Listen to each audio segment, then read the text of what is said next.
Assalamualaikum warahmatullahi wabarakatuh. Alhamdulillahirabbil alamin. Wassalatu wassalamu ala asrofil anbiya'i wal mursalin wa ala alihi wa sahbihi rasulillahi ajmain. Amma ba'du. Yang terhormat Bapak yang mengajar di kelas kita dan yang terhormat teman-teman yang seperjuangan dengan saya. Semoga dalam keadaan seperti ini kita diberikan kesehatan oleh Allah Subhanahu wa taala dan perkuliahan kita lancar sampai akhir. Baiklah, kami dari kelompok 12 akan mempresentasikan hasil diskusi kelompok kami, yaitu yang berjudul fungsi kepemimpinan dalam pendidikan. Baiklah, sebelumnya kami dari kelompok 12 beranggotakan ada 5 orang. Yang pertama, saya sendiri sebagai moderator, yaitu Elchan Muhammad Hanafi. Dan yang kedua, Fadil Adwa Nadif sebagai penyaji. Yang ketiga, Fajri Aldinur sebagai penyaji.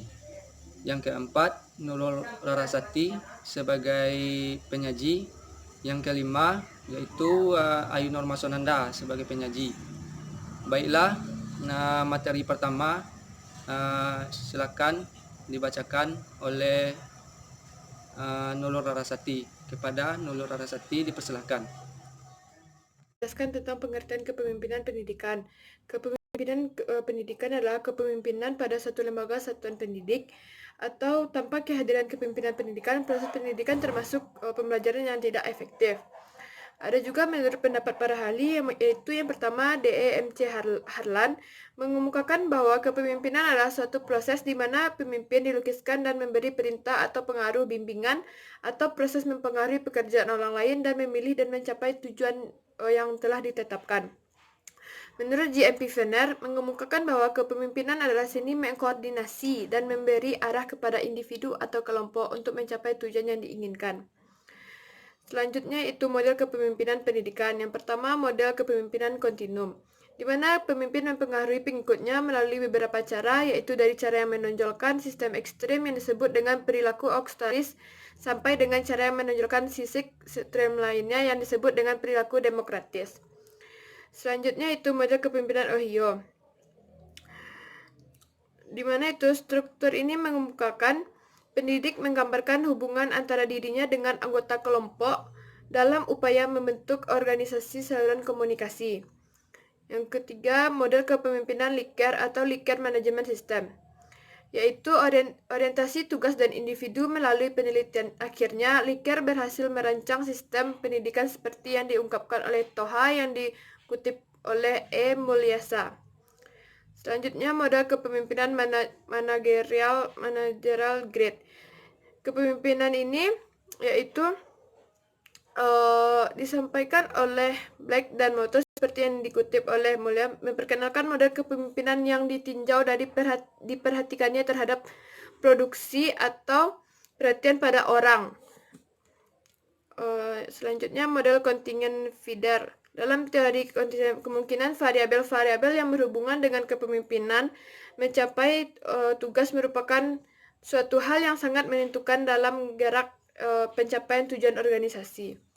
Selanjutnya akan dilanjutkan oleh rekan saya. Baiklah, Assalamualaikum warahmatullahi wabarakatuh. Di sini saya akan membacakan materi tentang fungsi kepemimpinan pendidikan. Secara operasional, fungsi kepemimpinan dapat dibedakan dalam 5 fungsi, yaitu 1. Fungsi instruksi. Fungsi ini bersifat komunikasi satu arah. Pemimpin sebagai komunikator merupakan pihak yang menentukan apa, bagaimana, bila mana, dan di mana perintah itu dikerjakan agar keputusan dapat dilaksanakan secara efektif. Kedua, fungsi konsultasi. Fungsi ini bersifat komunikasi dua arah. Pada tahap pertama dalam usaha menetapkan keputusan, pemimpin kerap kali memerlukan bahan pertimbangan yang mengharuskan berkonsultasi dengan orang-orang yang dipimpinnya yang dinilai mempunyai berbagai bahan informasi yang diperlukan. Tiga, fungsi partisipasi, yaitu dalam menjalankan fungsi ini, pemimpin berusaha mengaktifkan orang-orang yang dipimpinnya baik dalam keikutsertaan mengambil keputusan maupun dalam melaksanakannya. Keempat, fungsi delegasi. Fungsi delegasi dilaksanakan dengan memberikan pelimpahan wewenang membuat atau menetapkan keputusan. Kelima, fungsi pengendalian, yaitu bermaksud bahwa kepemimpinan yang sukses atau efektif mampu mengatur aktivitas anggotanya. Ini saya akan membacakan materi tentang fungsi kepemimpinan pendidikan. Yang pertama, fungsi instruksi. Fungsi ini bersifat komunikasi satu arah. Pemimpin sebagai komunikator merupakan pihak yang menentukan apa, bagaimana, dan di mana perintah itu dikerjakan agar keputusan dapat dilaksanakan secara efektif. 2. Fungsi konsultasi. Fungsi ini bersifat komunikasi dua arah. Pada tahap pertama dalam usaha menetapkan keputusan, pemimpin kerap kali memerlukan bahan pertimbangan yang mengharuskannya berkonsultasi dengan orang-orang dipimpinnya yang dinilai mempunyai berbagai bahan informasi yang diperlukan dalam menetap keputusan. Yang ketiga, fungsi partisipasi. Dalam menjalankan fungsi ini, pemimpin berusaha mengaktifkan orang-orang yang dipimpinnya, baik dalam keikutsertaan mengambil keputusan maupun dalam melaksanakannya. Partisipasi tidak berarti bebas melakukan semuanya, tetapi dilakukan secara terkendali dan terarah berupa kerjasama dengan mencampuri atau mengambil tugas pokok orang lain. Yang keempat, fungsi delegasi. Fungsi delegasi dilaksanakan dengan memberikan pelimpahan wewenang membuat atau menetapkan keputusan, baik melalui persetujuan maupun tanpa persetujuan dari pemimpin. Fungsi delegasi pada dasarnya berarti kepercayaan. Orang-orang menerima delegasi itu harus diyakini merupakan pembantu pemimpin yang memiliki kesamaan prinsip, persepsi, dan aspirasi. Yang kelima, fungsi pengendalian. Fungsi pengendalian bermaksud sebagai alat pengendali. Kakak. Membacakan tentang model kepemimpinan pendidikan. 1. Model kepemimpinan kontinum. Pemimpin memengaruhi pengikutnya melalui beberapa cara, yaitu dari cara yang menonjolkan sisi ekstrim yang disebut dengan perilaku otokratis sampai dengan cara yang menonjolkan sisi ekstrim lainnya yang disebut dengan perilaku demokratis. Model kepemimpinan Ohio. Dalam penelitiannya, Universitas Ohio melahirkan teori dua faktor tentang gaya kepemimpinan, yaitu struktur